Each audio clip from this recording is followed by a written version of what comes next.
The following is a Hoop Ball presentation.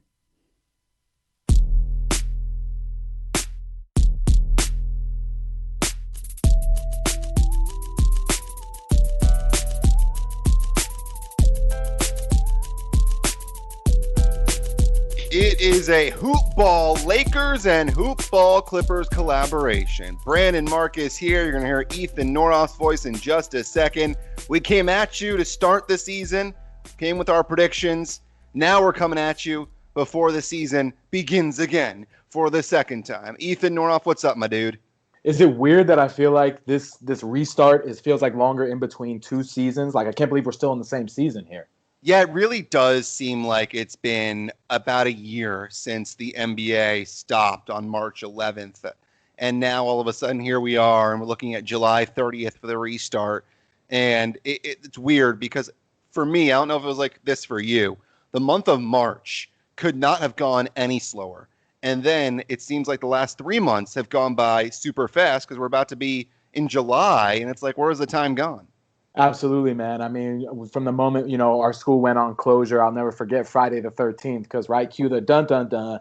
And then that whole next 2 weeks was just like the slowest play ever. But these last couple months have flown by, and I'm hoping we get that same kind of, as much as I want to enjoy the moment and, be Zen master to channel my inner Phil Jackson, I really want to make sure that, we are anticipating basketball because I think it will be good for everybody. Yeah, we're excited about it. We're going to talk today about all of the details that have come up over the last several days from Shams and Woj about the hotel situation, what it's going to be like for the players in Orlando. Neither of our podcasts has touched on it yet, and we've already mentioned it once, but we'll mention it again. Ethan Norof from the Hoop Ball Lakers podcast. You can see him on Twitter at Ethan_Norof, Norof. You can see me on Twitter at BD Marcus, and I'm with the Hoop Ball Clippers podcast. It's at Hoopball Clips, and he's at Hoopball Lakers, and he just released a fire promo that you'll see on Twitter. You'll hear whenever you listen to other podcasts. He killed it with that promo. So, Ethan, congratulations on that. I know you're pumped about it. Appreciate that, man, and big shout out to our boy Luke for the mashup and cueing the graphics all together. I just produce the script and do the voiceover of God. No, only playing. But, I'm sitting here and I'm so celebratory about, being back on the pods, getting into back some sense of normalcy, right? Because it's definitely not normal. But I got to say, Brandon, I had to remind myself almost that not only Dion Waiters and Markieff Morris are on the Lakers, but I really had to remind myself that Joakim Noah is on the Clippers. I was about to say, you got to remember that Joakim Noah's on the Clippers. And how about this one? How about Reggie Jackson is on the Clippers? I mean, everyone forgets that he got bought out and he joined the Clippers, and all of a sudden he allowed Lou Williams to play off the ball, and we saw a different Lou Williams. And also Marcus Morris is on the Clippers too. It's amazing because Reggie Jackson went from being an overpaid scrub in Detroit to being, man, how is this guy bought out? What a valuable contribution to the Clippers. So I think too many times we get lost in that contract number, which is never the player's fault, because if somebody put $80 million in my face, I'd sign it too, right? Yeah, that's true. That's true. But I got a real question I got to ask you before we get into the actual meat of this podcast. I had talked about this guy when we did this preview. I believe it was in October. And I'm going to bring you up, or I'm going to bring up this question again. How do you feel about Avery Bradley?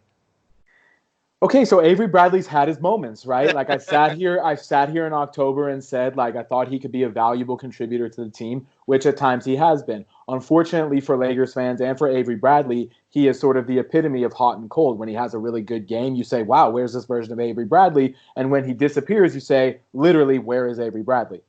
Yeah, my dude. But then you realize that you're saying, where is Avery Bradley about 90% of the time, and then about 10% of the time is when he's actually there. I warned you this was going to happen, and I'm not sure he's a guy that you're going to be able to trust offensively and defensively in the playoffs. I mean, everyone he was talking about his defense. I'm not so sure about the defense, man. Anything that gets me more of Alex Caruso on the court is what I'm going to sign up for at this juncture. Oh, God. Alex Caruso in Orlando. It's a Disney plot right there for you. The superhero Alex Caruso. Oh, goodness gracious. All right. So before we get into the actual discussion of what's going to happen in Orlando, how do you feel about the Lakers going into this setup, where they are as a team? I mean, the long layoff for LeBron, is that a positive or a negative? In general, how do you feel about the situation?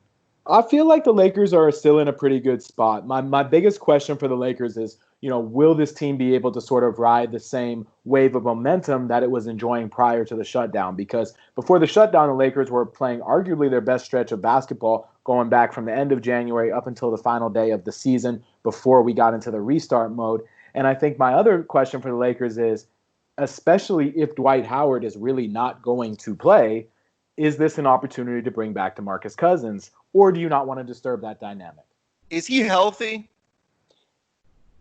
I don't think anyone really knows. I mean, I think that, he's almost a year out from the injury, right? Or just about a year out. So in theory, is he healthy enough to be, an everyday human? Sure. But I think what people lose sight of a lot of the time when they're talking about professional athletes in really any line of work, right, whether it's basketball or any sport, is that it's not just rehab to be a normal person in society. It's rehab to be the top 1% of athletes of all in the world and be ready to play NBA basketball. Those are two very different questions. Yeah, that's true. It's the same thing with Noah. I mean, how many minutes is he actually going to be able to give the Clippers? I think he'll be there more to help out Zoo and just to be kind of that guy on the bench who has been us before. I don't think it's going to be anything more than maybe seeing him for 5 to 10 minutes if it's in the first round and they're beating the crap out of the Mavericks, for example. Then we might see him for more than 5 minutes at a time. But And similarly, I mean, even if the Lakers were to re-sign Cousins and they were to give him, some sort of nominal role, he probably is not going to play a majority of minutes. You're maybe looking at, 10 to 12 minutes or 10 to even 15 minutes, again, sort of depending on Dwight Howard's status. You got to remember, like we were talking about just a few minutes ago, Markieff Morris is now on this team. And as the Lakers progress into later in the season, into the playoffs, they're going to want to experiment, or I should say continue to experiment with closing games with Anthony Davis at the 5. So is the need for DeMarcus Cousins a true basketball need, or is it more of a luxury? I feel like it would be more of a luxury and a camaraderie thing because he's been with the team all season long. But as mentioned, if Dwight Howard does wind up sitting out, the Lakers do need a legitimate backup center behind JaVale McGee. Yeah, it's a good point. And you talked about the Lakers being in a really good spot when this actually came to a screeching halt. Same could be said about the Clippers. They were 7-1 in their last 8. I think that one loss, by the way, was to the Lakers, if I'm not mistaken. Sure was. So they have been playing really well. And then you get into this, and now you're wondering, well, is this a good or a bad thing for PG and Kawhi? Two guys that have been hurt in the past. Kawhi obviously load managing that knee. PG has got the shoulder issues. I think this is actually very good for PG to give him that long rest and able to rehab those shoulder, because I know that's been bothering him a little bit, but not really a huge concern. And then, of course, you have Kawhi, and he started off slow when he came back in, I think it was October, November, and now you wonder, he's going to start slow again. And that's why I'm grateful for these 8 games the Clippers are in. Of course, every other team's going to play. I think it'll help to get those kinks out, and so they're ready for the playoffs. But it's going to be interesting, man. It's going to be really interesting because you got really 3 teams, according to Vegas, that have a shot, and that's the Bucks, the Clippers, and the Lakers. But this really does seem like a situation where we could see some really weird things happen when you got these teams that are isolated, and who knows what's going to happen with someone picking up COVID. Hopefully that doesn't happen. I mean, God forbid a LeBron or a Kawhi gets it and misses a couple of games in a series. I mean, that could be an absolute disaster. Oh, there's no question. And I think, for some of those more chronic concerns, like you were saying, like with Kawhi, that's more of a round-the-clock load management issue, right? So the extended time might give him a reprieve, but he's still going to have to rehab and train and kind of do business as usual, whether or not he's playing basketball. But for a guy like Paul George, who's more of the, hey, I could really use to rest my shoulders for a couple weeks here, but I got to power through, it probably benefits him a little bit more. I don't think there's any downside to giving, from the Lakers' perspective, LeBron or Anthony Davis through those bumps and bruises extended time off. But if you want to play the pessimist side of it, it's that, well, the longer these guys sit around, the more prone they might be to injury, right?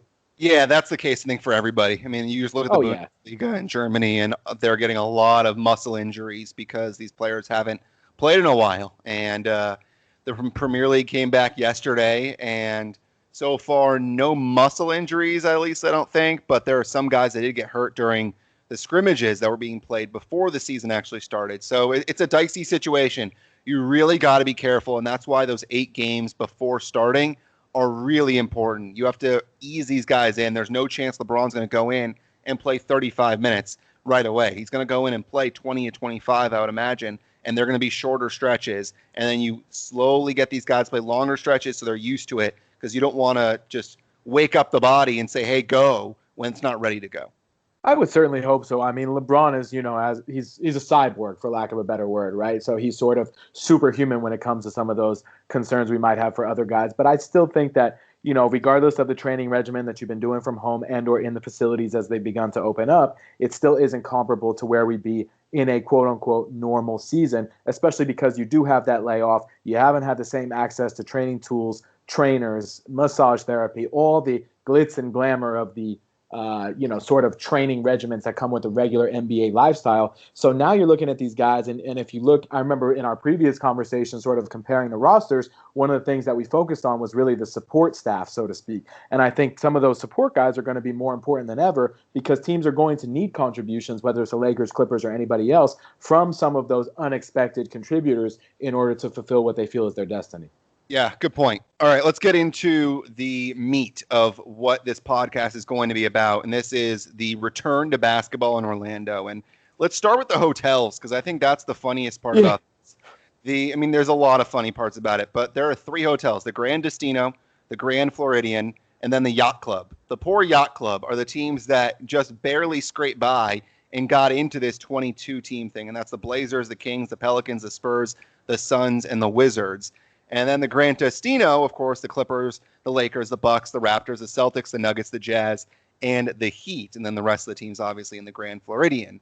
Now, it's so funny to me because you could really look at those 3 hotel groupings and say, okay, these are the teams we think we're going to make it the farthest. These are the teams that could make it, but we're not really sure. And here's just a bunch of restovers. Good luck to you. Yeah, exactly. That's exactly what it is. And I was talking to a friend, and I said to him, how else do you want to do this? I mean, it does make sense that they went by record because you have to separate these teams into 3 hotels. And he's like, well, you could do it randomly.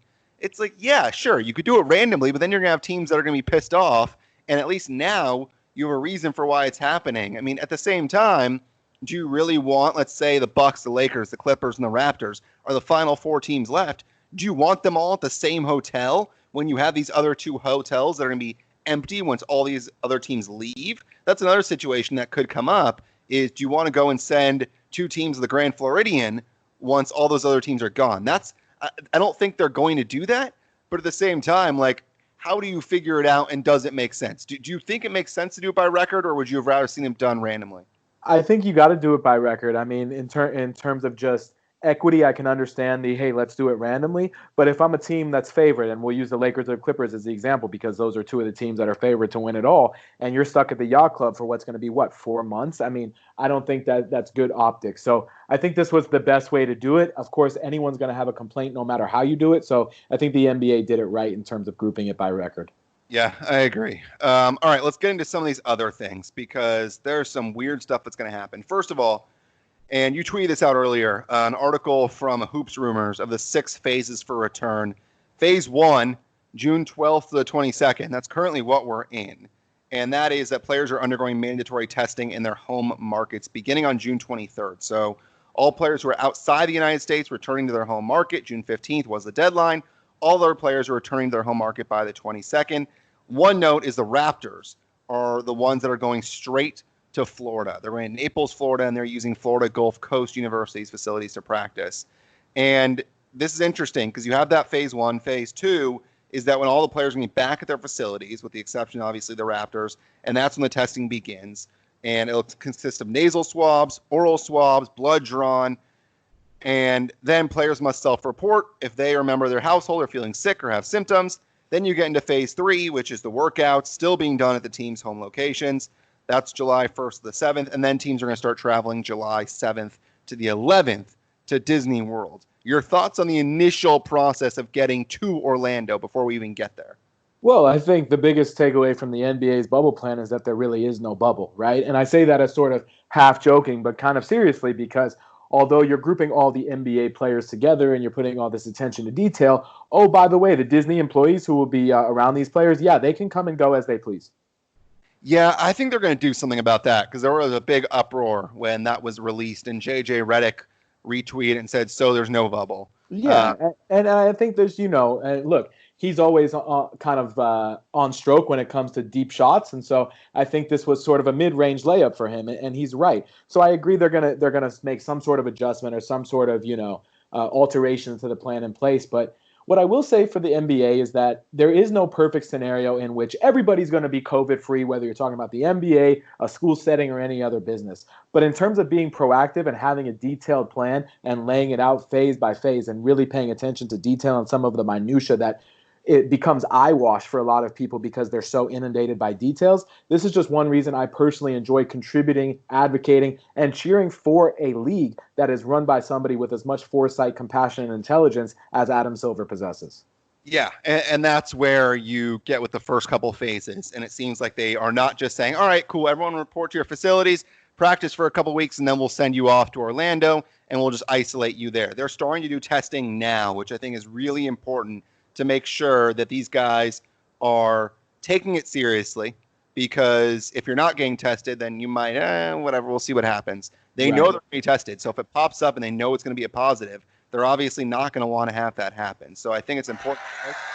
And then you look at phase 3, and right before they begin to head to Disney World, and this is, again, where group workouts are still not allowed, and no more than 8 players will be allowed in the facilities at any given time. So it's showing the importance of still social distancing, and then you head off to Disney World. And here's something interesting that I read, Ethan, from the article that you printed or that you posted, that the 7th to 11th, players and team staff are going to stay isolated in their rooms, and that's going to be the case until they have 2 negative COVID-19 tests at least 24 hours apart. The way I'm reading that is that they're going to have to be in their rooms right when they get there, and they can't do anything right away. Is that how you're reading it too? I mean, based on that summary, pretty much, because if you're there, right, you have to get 2 tests at least 24 hours in apart. So it's at least on 2 days back to back from each other. So that's 2 of the days right there. And then if you do have a positive test, that further extends that timeline almost until basically those preseason quote unquote games get going. And in the midst of all this, and actually prior to it, I should say, you're going to have players who need to notify their teams, I believe it's by June 24th, whether or not they plan to play again this season. The only player that I've seen, and this wasn't even on record because it's a source report, who's maybe 50-50, is Justin Holiday for the Pacers. But of course, Dwight Howard is out here very vocally saying, now is not the time for basketball. Basketball isn't right until, basically we eliminate all of these injustices in the world. And while I understand the sincerity behind his words and the importance of this subject, my subsequent question to Dwight Howard is, well, are you retiring? Because this isn't going to be solved just in this basketball year. Yeah, that was the part of his statement where he said that it doesn't make sense to come back until this is all basically resolved. And it's not going to be resolved. Racism's not going to be resolved right away. And this coronavirus is clearly not going to be resolved right away. So, yeah, I agree with you in terms of that. It just doesn't make much sense. With phase 4, by the way, apparently it's optional, but players can wear proximity alarms, which will buzz if someone spends more than 5 seconds within 6 feet of another human being. For the alarm to work, the other person must be wearing the alarm. Something tells me that these guys are not going to wear that alarm. If it's optional, I don't think they're going to do it. Apparently, team and league staff must wear the alarm. Remains to be seen whether referees will have to wear it. This is something that is one of the quirkiest parts of this, is this proximity alarm to go along with this ring that apparently can be worn that detects coronavirus symptoms 3 days, apparently, up to 3 days before the symptoms actually start showing. It's very weird, but they're really thinking about everything now, Ethan. I mean, I definitely can't blame them for thinking about it. I guess I personally think that piece of it, while the technology is impressive and certainly something that, if it can be done, should at least be presented, it seems to me that it's more for the optics of the situation for 2 reasons. One is, like you said, I can't imagine a lot of players wearing it. And if Kyle Kuzma speaks for anyone besides himself, as he tweeted today, wow, that looks like a tracking device. So I guess we know where he stands on it. And 2, once these guys are actually out on the court, within 5 inches of each other, let alone 6 feet, they're not going to be wearing those rings. So then what?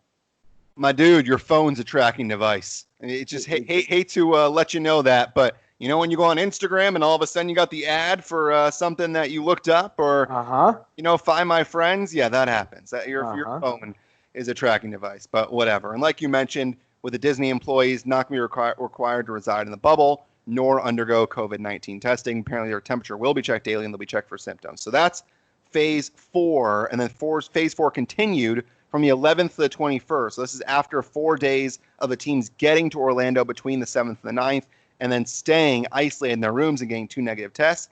That's when the group workouts can begin. And so players are still going to be tested for COVID-19. Players can only eat meals and participate in activities with other people staying in their hotel. And that's when we obviously mentioned the hotel groups. Now, here's the question. How, not dangerous, but how much does it hurt teams to not be able to practice in a group setting of more than 8 people until July 11th? Because I think that hurts more than people think, and especially for teams that are really system-oriented. Yeah, I think it's going to impact some teams more than others, like you said. And I think it will also impact some teams, maybe even like the Lakers and Clippers, who have some of those newer pieces to integrate. But I think of a team like the Blazers in particular, who have Zach Collins and Yusuf Nurkic, who are both now healthy enough to play, and they're looking to reintegrate them. So if they can't have group workouts and they're already sort of on the outside looking in, are they at a competitive disadvantage as a result of that? Yeah, that's a really good point. Of all these players that people are going to have to think of now that are going to get involved, you're going to want to have, even if it's the number 9 or 10 guy on the bench, you're going to want to have them playing with the first unit at some point. And you're not able to do that till you get to Orlando. And let's keep in mind that July 30th is when they're actually going to start playing. So that means they got about 19 days together, which is, it's not a lot, but also at the same time, it's not a little. So perhaps 3 weeks will be enough. Now, a couple other details from this bubble, and a lot of people obviously know some of these, but any meal eaten with a player from another team must be done outside. Players are not allowed to hang out in each other's hotels, which means that people from the Clippers will not be seeing people from the Mavericks at their hotel. It just cannot be done. There may be a few exceptions apparently, but all food will be prepared on the NBA campus. Players are allowed to hire a personal chef prepare meals to be delivered to the campus. They're allowed to leave campus with the expectations that they'll stay on it. If a player leaves without approval, he'll be subjected to testing, including that uncomfortable swab testing and a 10 to 14-day self-quarantine. So basically it means don't leave the bubble.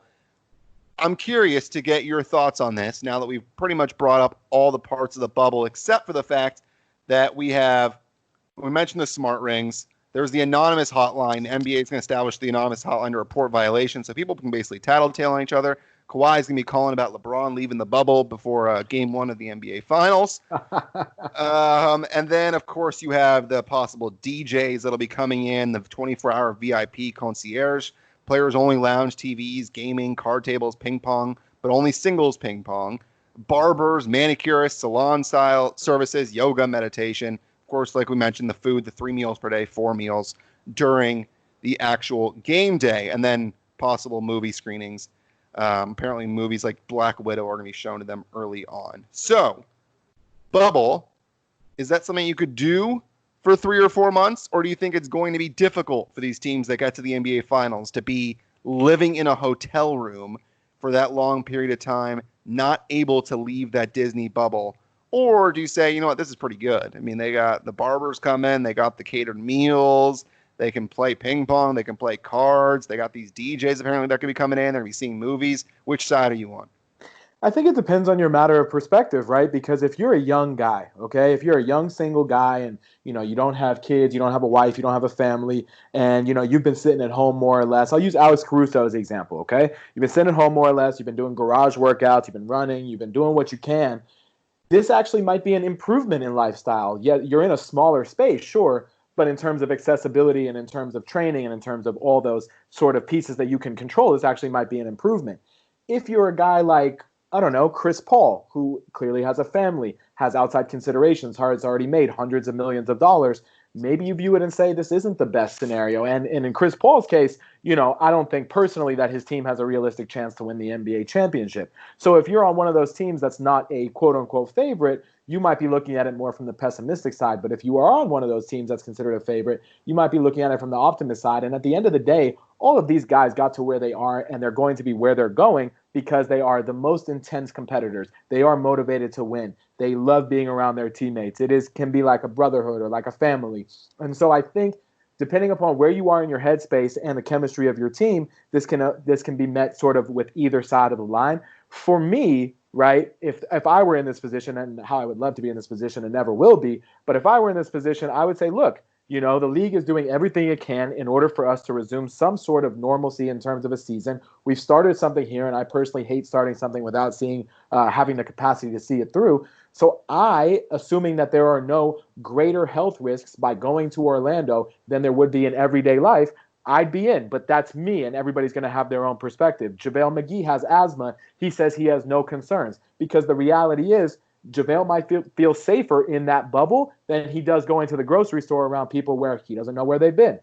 Exactly. And I think that's the important part is you got to remember that all these players have been isolated, just like you and I have over these last several months. And it's going to look very different when, you might be living in a one-bedroom apartment and all of a sudden you go, okay, I have this entire Disney campus where I can go wherever I want on the campus. I get food. Everything that I want is at my fingertips, whether it's a barber. I mean, people have not even gotten haircuts throughout this entire thing. They can go and see movies, which none of us have really been able to go to the movie theater, obviously. We're just renting movies and watching Netflix and stuff. It's really going to be a better lifestyle there than what people are living now. And there's going to be a lot more freedom there.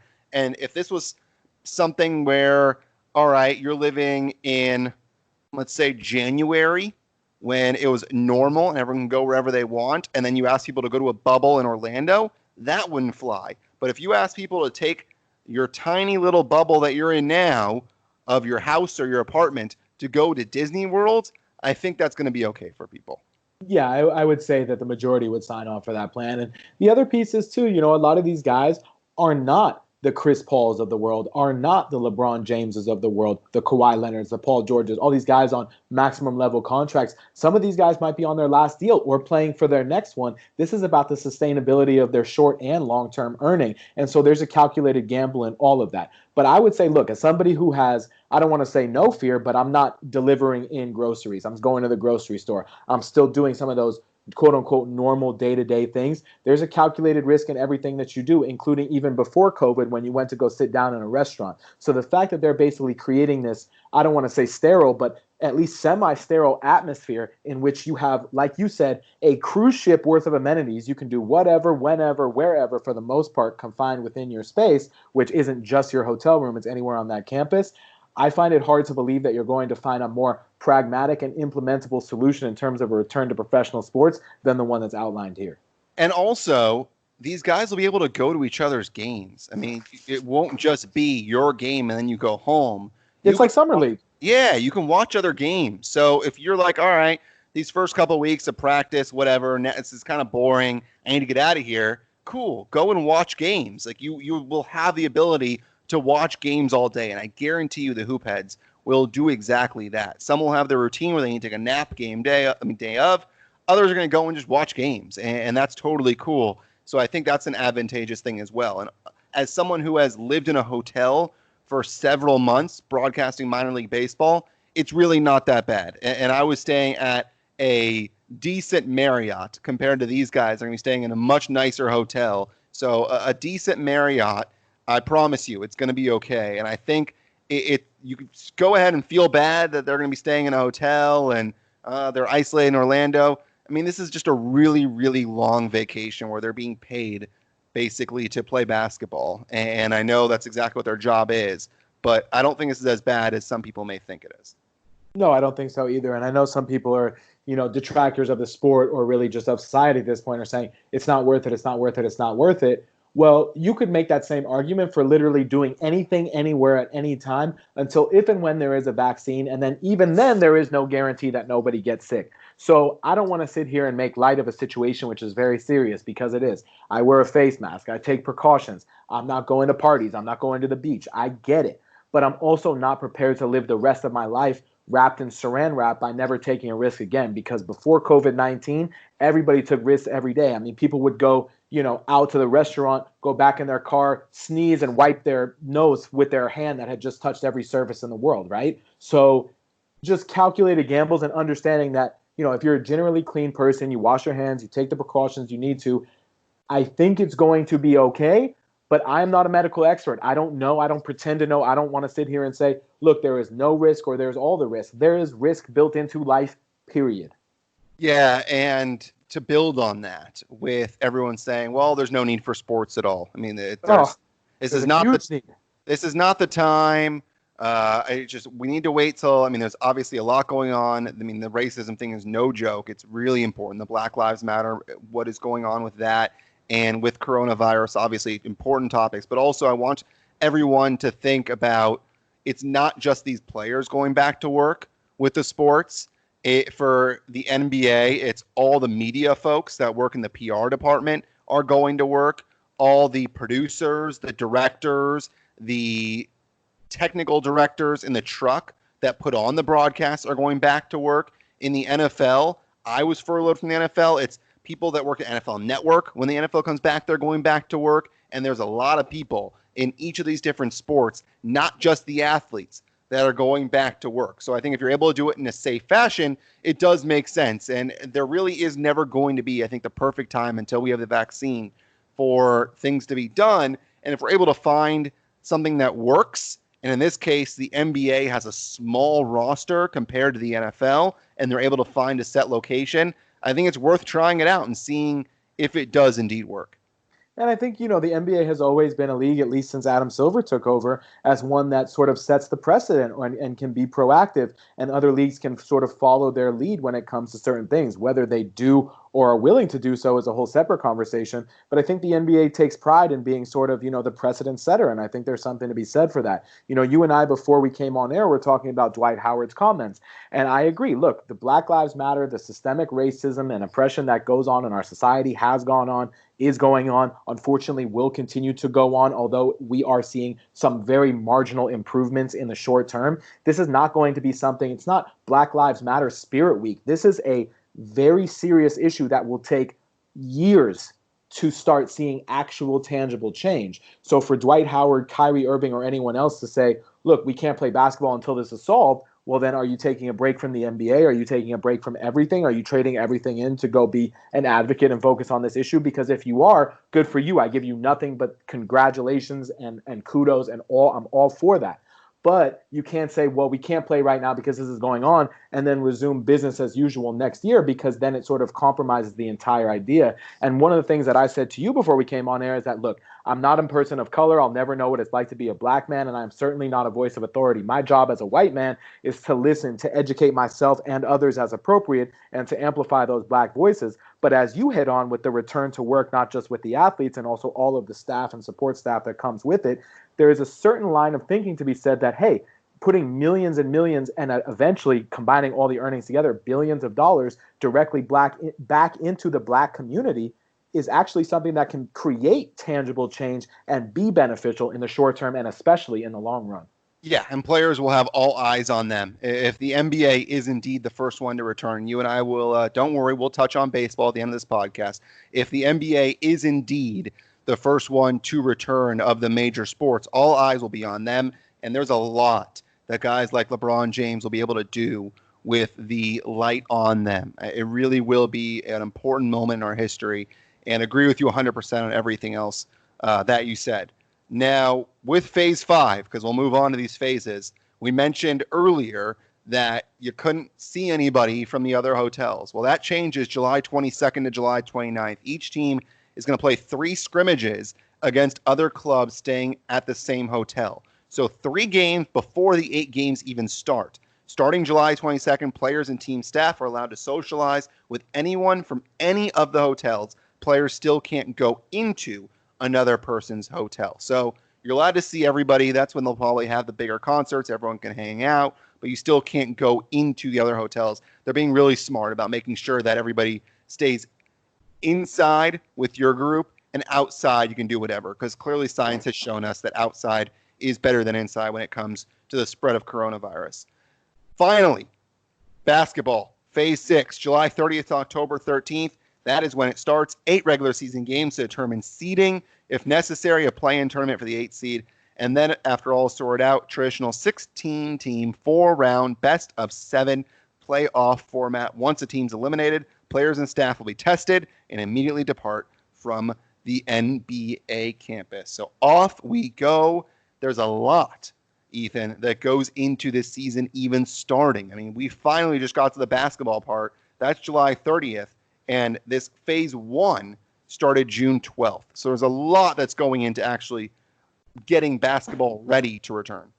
No doubt. And I think, like we've been saying, the NBA has clearly put together a plan where they're implementing it in stages to be not only careful, but also considerate of everybody's health and safety. And I think if you're going to do this, and you implement any sort of return to play plan, you need to be as transparent as possible in order to get the best intentions across to not only the general public, but also to the people that you are expecting to directly participate in this process. Because if anyone, whether it's an immediate stakeholder or a fan stakeholder, feels that they're being cheated, that they're being eyewashed, that they're being duped, and that something is not being told, they will be out faster than they could ever be in.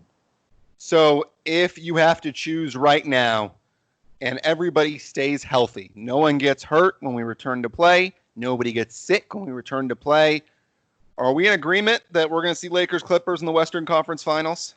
It's hard to see it any other way, man. I mean, those have been and in my opinion will continue to be the two most dominant teams in the Western Conference. And when you're looking at these two teams, they are built not only to win against any matter of opponent, but they're also built to win in particular within the confines of a 7-game series. Who do you think wins, honestly? For me, I look, I'm still going to sit here and say the Lakers because that's my MO. Mm-hmm. But for me, for the Lakers to really fulfill their destiny, as good, I shouldn't even say as good, as great as LeBron and AD are, they are going to need someone. And it doesn't necessarily have to be the same someone because the Kyle Kuzma third star conversation has come and went faster than his bleach blonde hairstyle. Okay, looking like Eminem out there. I think the Lakers are going to need someone to be that third guy, quote unquote, for lack of a better way to say it, on a consistent basis. And it doesn't have to be through scoring, but the third guy needs to be able to play defense so LeBron doesn't have to guard the best player. The third guy might have to score. He might need to play facilitator. They're going to need someone who can step up and take the pressure off of those two guys because you're going to have an intense focus on LeBron and AD. And I mean, we're assuming that they stay healthy, but even in the event that they stay healthy, as you mentioned, I don't think you can play LeBron and AD 40 minutes in a 7-game series from round 1 of the playoffs. Yeah, it's a really good point in terms of the minutes played because you can't just jump into it. You got to remember that usually these guys play 82 games. Their bodies are ready to go. And people were saying, oh, jump straight into the playoffs. No, it's really... That was the worst idea I heard. Yeah, you can't do that. You can't get these guys' bodies. You don't understand how incredible these bodies are and how much muscle is on these bodies. And to ask them to go immediately play 30-plus minutes, you're asking for tons of injuries. So it's really smart the way they're doing this. But even then, the 11 games, the 3 scrimmages, and then the 8 games still may not be enough to ratchet up the playoff intensity. And that's where you get the seeding being really important. If the Lakers and Clippers get that 1 and 2 spot respectively, and they don't have to play tough opponents, it's going to be tough, but not as tough as it would be if you're in the 3 or the 4 spot. Then perhaps you're able to save the legs of guys like LeBron and AD and Kawhi and PG. And I'm in agreement with you. I really don't think you can go any other way when these teams are healthy. Let's not forget the Lakers and Clippers have played 3 times. The Clippers won the first 2. The Lakers won the third. Each of those games, a different Laker has come out on fire. It was Danny Green, it was Avery Bradley, and it was Kuzma. 3 separate games, I believe it was, that you had 3 different players come up. Like you said, it really is important to have that third player. And the question is, can they get some consistency? I think if they get consistency, we're going to see ourselves a really good series. I think we're going to see it no matter what. But if they don't get that consistency, I think you do give the edge to the Clippers. I still think it'll be Clippers in 6 or 7, and I think you'll say the same. It'll be the Lakers in 6 or 7. I'd say that sounds accurate. I think the real question is who's coming out of the East. That's a good question, man. I don't think anybody stops Giannis. I just don't think anybody has as good of a team as Milwaukee does with Bledsoe and what they have with DiVincenzo now, and Chris Middleton's been unbelievable. Brooke Lopez. I think they have a very good team. The one team, man, and I know that everyone keeps talking about them. First of all, Toronto's underrated. I mean, Toronto is a very good team. They're very well coached, and I think good coaching is going to go a long way in this situation. But there's something about Philadelphia that just, like, those guys have the pieces there. The question is, can they put it together? Well, I think a couple things. First is on the Sixers. I've kind of heard that a little bit, but my what I come back with the Sixers on is why are we trusting them to get it all together in this playoff format in this particular year when Yeah. they haven't been able to figure it out literally the entire year prior? Yeah. And from the Raptors' perspective, I agree with you. Not only are they underrated, but the Raptors and especially Nick Nurse are the only team and coach that I have seen in particular in a playoff setting that have come out with a Giannis plan and actually been able to successfully implement it. So if they come out with that same plan and they challenge Giannis and force him to stay outside and he has even a couple of off games, can those other pieces, the Bledsoes, the Middletons, the DiVincenzo's, the Lopez, et cetera, can they do enough to beat the team approach that is the Raptors? Because the Raptors, obviously losing Kawhi, don't have that one superstar to trot out front anymore, but there is great strength within that chemistry on that team. That's the issue. No Kawhi. I think that's going to end up being the difference this year between the Bucks and the Raptors is that Toronto doesn't have Kawhi. They still obviously have a tremendous ball club. There's no doubt about that. Fred VanVleet's been unbelievable. Lowry's going to be healthy now. Marcus Gasol's going to be healthy. You add in Siakam. They've got a very good team. There's no doubt about that. Norman Powell, who was hurt when this all started, is probably going to be healthy now as well. So that does help for sure, is that they'll have their full complement of players for the most part. But I just still think it's going to be Bucks versus Lakers or Clippers. I'll say Bucks Clippers. I forget what I said. I wanted to go back before we started this podcast to see what we predicted. I know you took the Lakers in the finals. I took the Clippers in the finals. I think we both said the Bucks, but I also think it's possible one of us said 76ers. I may have said Clippers 76ers. I forget, though. I feel like that's possible. I don't feel like I would have picked the Sixers because I don't trust the Ben Simmons, Joel Embiid dynamic enough to do so. Yeah, you could be a smart man. Now, before we say goodbye, and first of all, for those of you that hate baseball, we're going to do a very quick couple-minute thing on baseball. Don't forget, you can follow at Hoopball Lakers, at Hoopball Clippers. Ethan is on Twitter, and he is at Ethan_Norof. I'm at BD Marcus. I got to get your take, man, because you're a Mets guy. Of course. There's nobody that gets angrier on Twitter when the Mets are doing poorly than you. And I know you and I both want to see baseball back. And what's going on right now is the most ridiculous thing I have seen in my entire life, where it really does seem like baseball owners think they're entitled to being profitable in a large margin every single year, and they're not entitled to take a loss. It's just something that just doesn't make sense to me. Anyone, and I mean literally anyone, with any semblance of intelligence who sits here and supports the ownership side in this particular dispute, with all due respect, is a moron. These owners have been given sweetheart tax deals, become billionaires based on $1 million purchases, and have publicly socialized the losses while privatizing the profits. And they want to sit there and says, no, we're the ones that have the problem here. It doesn't work for us. Bullshit. That's my answer. Yeah, well said. Honestly, couldn't say it better myself. It really does fall right now on the owners, and it's damaging to the sport. And this is a really bad time to be damaging the sport because baseball's popularity was already dipping. They were trying to find ways to get fans back involved, and that included skipping the amount of, or including, what is it now, the rule in 7 mound visits per game or something. You're doing that. You're doing this clock in terms of how many minutes should pass between innings. They're doing whatever they can to speed up the game of baseball, and you're trying to get fans in the seats. And now you don't have fans in the seats, and you're losing your normal common fans that just love baseball because of this. Because you're going to have baseball back. You're going to have basketball back. You have Premier League back. God knows that the NFL is going to come back in some way, shape, or form. It's just the way the NFL works. And to do that and then fall behind, it's a big, big mistake, I think, on Manfred's part with baseball. I don't think that the owners understand right now what they're doing to the sport and the damage they're going to cause. That's exactly it. And that's the whole piece is when all of this began, baseball had, we'll call it the perfect platform to not only leverage their existing fans, but also bring in those new ones. And now everybody is so turned off by this very public negotiation that those potential new fans couldn't be farther out. And the most dedicated users are simply shrugging their shoulders and saying, wake me up when you got something. Yeah, we're going to need steroids back in baseball. By the way, that's interesting for the NBA. They're not going to be testing recreational drugs. So good on them, because clearly there have been a lot of guys that have just been smoking weed probably during these the last couple of months to cure their anxiety and just chill and relax. So good on them. to not not only has it been effective for anxiety, but there's science to suggest that it's actually helpful in warding off COVID-19 as well. So smoke it up, just don't smoke it while you're out on the court.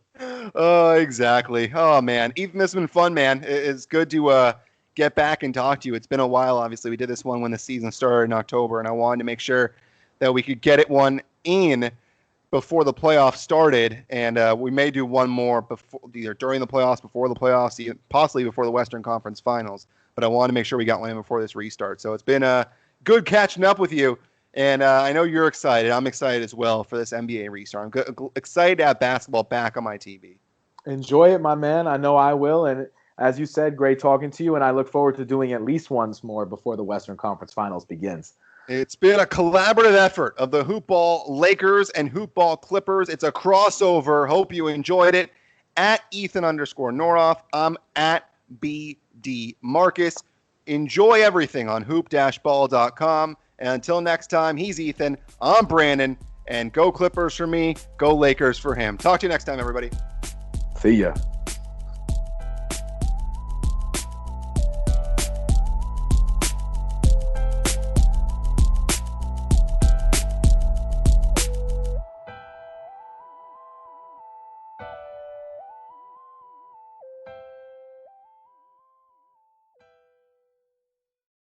This has been a Hoop Ball presentation.